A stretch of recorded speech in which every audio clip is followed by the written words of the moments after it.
অচিরেই জামাত জোটের নেতাকর্মীদের বিরুদ্ধে বিভিন্ন ধরনের ব্যবস্থা নিতে শুরু করবে বিএনপি সরকার। দর্শক, বিএনপি জামাত এনসিপি একটা সমঝোতা থাকবে। বিএনপি এটা চাইছে, তারা এটা করতে বাধ্য। কিন্তু বিএনপি যেটা চাইছে যে জামাতকে মাঝে মাঝে পিটিয়ে তারপরে সমঝোতা করবে, মাইর দিয়ে বলবে যে ভুলে গেছে, আসো এখন আমরা মিলে চলি।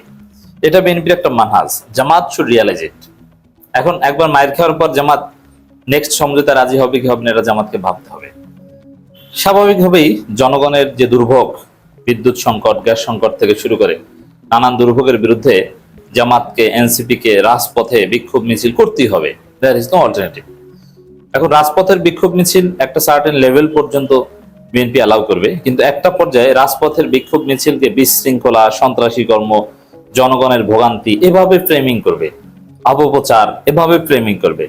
তারপরে কখনো এগুলো পুলিশ দিয়ে বাধা দেবে, কখনো তাদের দলের নেতাকর্মীরা হামলা করবে, কখনো মিছিল থেকে দু একজনকে ধরে নিয়ে যাবে।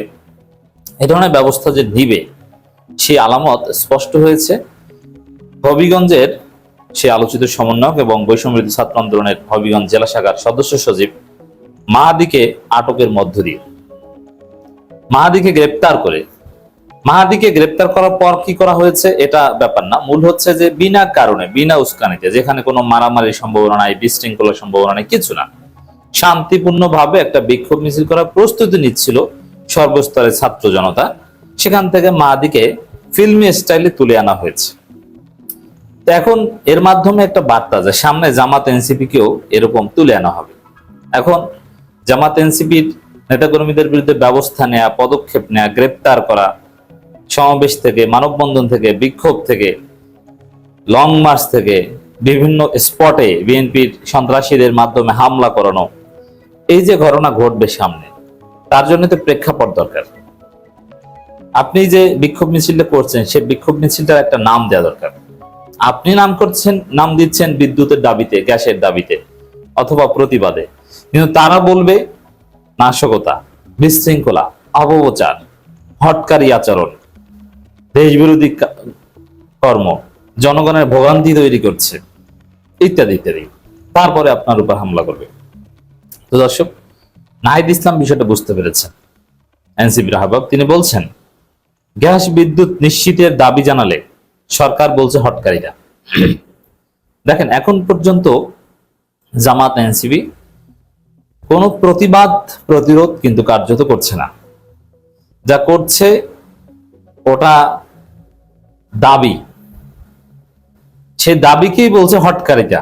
আর যখন প্রতিবাদ করবে, প্রতিবাদ মানে আপনি গ্যাস বিদ্যুৎ দিতে পারছেন না, আপনি চলে যান, আপনার মন্ত্রীর পদত্যাগের দাবি। এখন পর্যন্ত যা বলছে দুই একটা কথা, যে গ্যাস দে, বিদ্যুৎ দে, নাইলে গদি ছেড়ে দে, এগুলো সব প্রতীকী কথা, রেটরিক। বাট সিরিয়াসলি এখন পর্যন্ত সরকার তো দূরের কথা, কোনো মন্ত্রীরও পদত্যাগ জামাত এনসিপি চায় না। পদত্যাগের কথা স্মরণ করিয়ে দিয়ে থাকতে পারে, বাট সিরিয়াসলি তারা এ ধরনের কোনো কর্মসূচিতে যায়। এর মানে এখন পর্যন্ত জামাত এনসিপি দাবি দয়া করার মধ্যে আছে, দাবি করছে যে আমি দাবি করছি ভাই বিদ্যুৎটা দেন না, ভাই গ্যাসটা দেন না, বাস্তবে আছে এই লাইনে। সেটাকেই বলছে হটকারিতা। এই অনুরোধের প্রোগ্রামকে, অনুরোধের আসর, চাওয়া পাওয়া, এইটাকে প্রধানমন্ত্রী নিজে ফ্রেমিং করছেন। দলের অন্যান্য নেতাকর্মীরাও এর বিরুদ্ধে সমালোচনা করছে। তাহলে বুঝেন, যখন সত্যিকার অর্থে প্রতিরোধ, প্রতিবাদ এবং হরতাল অবরোধ সমাধান করলে করেন, সমাধানের দাবিতে হরতাল, মানে এই টাইপের কর্মসূচিতে অনিবার্যভাবে যখন যাবে, তখন আপনার সাথে কেমন আচরণ করবে? জাস্ট ওই সমন্বয়ক মাহাদি থেকে এটা জামাতকে বোঝার জন্য, এনসিপি কে বোঝার জন্য মাহাদিকে আটকের ঘটনা ঘটিয়েছে। এখন এরকম লোকাল পর্যায়ে, জেলা পর্যায়ে আরো অনেক সমন্বয়ক, প্রতিবাদকারী আছে, বিক্ষোভকারী আছে, যাদেরকে গ্রেপ্তার সরকার করতে পারে। কিন্তু তাদেরকে গ্রেপ্তার করলে এটা জাতীয় পর্যায়ে আলোচিত নিউজ হবে না। কিন্তু মাহাদিকে গ্রেপ্তার করলে মুহূর্তের মধ্যেই জাতীয় পর্যায়ে আলোচিত নিউজ হবে এবং হয়েছে। এ কারণে মাহাদিকে পিক করে গ্রেপ্তার করা হয়েছে। এখন সামনে এরকম আরো কিছু ক্যারেক্টার আছে, যেমন আপনারা কিছুদিন আগে দেখেছেন বাংলাদেশে অনেক ছাত্র নেতা আছে যারা যে কোনো অন্যায়ের বিরুদ্ধে প্রতিবাদ করে, কিন্তু অন্য কারো বিরুদ্ধে বা অন্য কাউকে কিন্তু শাহবাগ থানায় ঢুকে হামলা করে নাই, হামলা করেছে মোসাদ্দেক এবি জোবায়ের। এই দুইজনকে টার্গেট। কারণ কি? এরা হিট, এরা নন কম্প্রোমাইজিং এবং এরা প্রতিবাদকারী, এরা যে কোনো অন্যায়ের বিরুদ্ধে প্রতিবাদ করবে। এ কারণে এদেরকে হামলা করার পর বিষয়টা ভাইরাল হয়েছে, হিট হয়েছে, অন্যদেরকে বার্তা দেওয়া হয়েছে। এরপরে রাজশাহী বিশ্ববিদ্যালয়ের রাকসু যে সালাউদ্দিন আম্মার, অলরেডি তার বিরুদ্ধে মামলা গ্রহণ করা হয়েছে। আওয়ামী লীগের লোকজন মামলা করেছে, সেই মামলা গ্রহণ করেছে সালাউদ্দিন আম্মার। এই সালাউদ্দিন আম্মারকে ধরা হবে। ধরা হবে বলতে, এ যখন অনিবার্যভাবে সালাউদ্দিন আম্মার জনগণের ভোগান্তির নানান বিষয়ে প্রতিবাদ করবে এবং সরকারের কাছে দাবি করবে। এক পর্যায়ে দেখবেন যে ওই মাহাদিকে যেরকম ধরেছে, ওইরকম মোসাদ্দেক এবি জোবায়ের, সালাউদ্দিন আম্মার এই ছেলেগুলোকে ধরবে। এগুলোকে সরকার ক্ষতিকর মনে করে। তারপরে ধরবে জামাত এনসিপি কে। তো গ্যাস বিদ্যুৎ নিশ্চিতের দাবি জানালে সরকার এটাকে হটকারিতা বলছে। তাহলে যখন সত্যিকার অর্থে প্রতিরোধ করবে, প্রতিবাদ করবে, তখন এটাকে দেশ বিরোধী ষড়যন্ত্র বলে পুলিশের মাধ্যমে হামলা করানোর চেষ্টা করবে বিএনপি। তবে হ্যাঁ, যেহেতু বিএনপির পায়ের তলায় মাটি নেই, ইন দি লং রান বিরোধী দলের সাথে ফাইটে যাবে না, যেতে পারবে না। এ কারণে যেটা করবে, টানা 2-3 দিন পিটাবে, পুলিশ দিয়ে ধরাবে, তারপরে জামিন টামিন দিয়ে বলবে বাবারা আসেন আমরা এক হয়ে দেশ চালাই, নইলে ভারত আওয়ামী লীগের ষড়যন্ত্র করবে।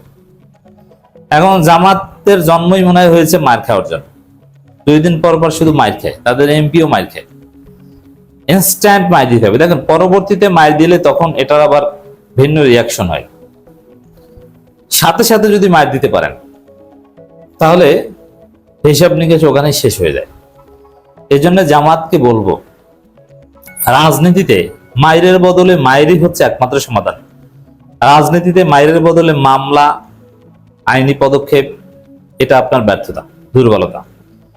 এবং মাইরের বদলে পরবর্তীতে মাইর, সেটা মন্দের ভালো, কিন্তু সবচেয়ে বেস্ট একদম ইনস্ট্যান্ট মাইর। ইনস্ট্যান্ট মারামারিতে যদি আপনি জিততে পারেন, তাহলে আপনি ঠিক আছেন। আর এট দি সেম টাইম জামাতকে এটা মনে রাখতে হবে, এবং জামাত এই মানহাজে একদম ইস্তেকামাত। জামাত এবং এনসিপির ক্ষেত্রে বলবো, কখনো জামাত এনসিপি আগ বাড়িয়ে কাউকে একটা ফুলের টোকাও দেবে না, হোক সে দুর্বল গণ অধিকার পরিষদ। আগ বাড়িয়ে কাউকে কিছু বলবে না। তারা সব সময় আইনের প্রতি শ্রদ্ধাশীল, ধৈর্যশীল আচরণ করবে। কিন্তু তারপরও যদি তাদের উপর আঘাত করা হয়, 1 টাকাও ছাড় দেওয়া যাবে না। আমরা কাউকে আগ বাড়িয়ে হামলা করব না, কিন্তু আমাদের উপর হামলা করা হলে তোমার খবর আছে, একটাও যেন আস্থা না যেতে পারে। কঠিন গিরায় গিরায় মার দিতে হবে। তো এই মানহাজে যদি এগোতে পারে, তাহলে বিএনপি ওই যে শায়েস্তা করার, পেটানো, পিটিয়ে একটু দমন করা, এরপরে আবার পিঠে হাত দিয়ে মিলে যাওয়ার যে একটা প্ল্যান করছে, সমন্বয়ক মাহাদিকে গ্রেপ্তারের মধ্য দিয়ে যে বার্তা দিয়েছে, এই সাহস বিএনপি পাবে না।